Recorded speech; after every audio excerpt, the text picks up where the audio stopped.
Hello guys! May i-review tayong product na galing kay Lazada. Nag-order ako nung nakalaraang araw, bali December 4.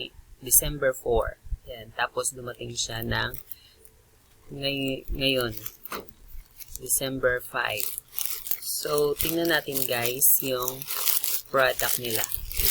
Ito yun guys. So, yan. So, ang aking in-order ay laptop holder. Tingnan natin, guys. Ano natin? Buksan natin. Ito yung packaging nila, oh. Yan. Ang ganda. Tingnan natin sa loob.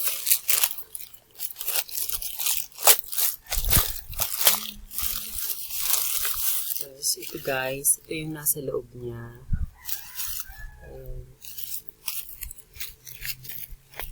Discuss tape.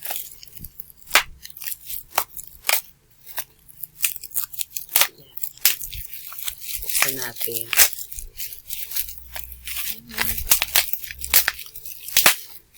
Guys. Ayan siya. Tapos, ayan. Ayan guys. Ayan. Laptop stand. Ayan siya guys. Laptop stand. Tapos, tingnan natin sa loob. Ayan guys. So, ayan. Ganito siya kalaki. Tapos, meron siyang cellophane. Tanggalin natin. Ayan. Ayan siya guys. Tapos, ganun siya. Ganon, tapos gawin natin. Ayan.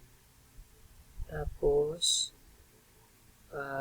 yung ito naman meron siyang parang igaganon mo. Okay. Tapos meron siyang pangtukod. Ito yung pangtukod niya. Tapos igaganito mo lang dito. Tapos ganito. Ganun. Ayun na. Pwede mo nang ilagay yung yung laptop mo. Tapos kung gusto mong siya mas mababa, pwede siyang i-adjust, guys. Pwede siyang i-adjust. Ito. Meron siyang mga hole dito. Kung gusto niyo i-adjust ng mababa pa yung niyo, angle, yan, i-adjust niyo lang siya ng ganun. Yan. Tapos dito, tapos doon, pinakamababa, yan. Yan, tapos ganito, kung ganyan. Tapos pwede rin ganyan, gano'n. Kung saan yung gusto nyo. Yan. So, ayan guys. So far guys, maganda naman siya. Maganda yung quality niya. Yan. Maganda yung packaging. Tapos yung rider, mabait din guys. Ayan din yung malaking factor din yung mga riders, yung mga hahatid ng mga products din. Aminin natin guys, pag mabait yung rider, mas nagaganahan pa tayong bumili uli sa kanila. Diba? So, ayun guys. Salamat sa product na ito sa Lazada. Very good.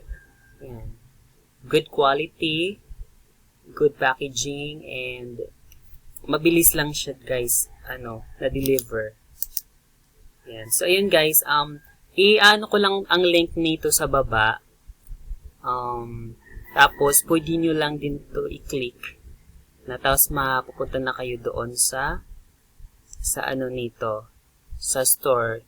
Sa store neto na binilhan ko. Tapos, ayun guys, pwede na kayo doon mag-order. So, ayun lang guys. Salamat!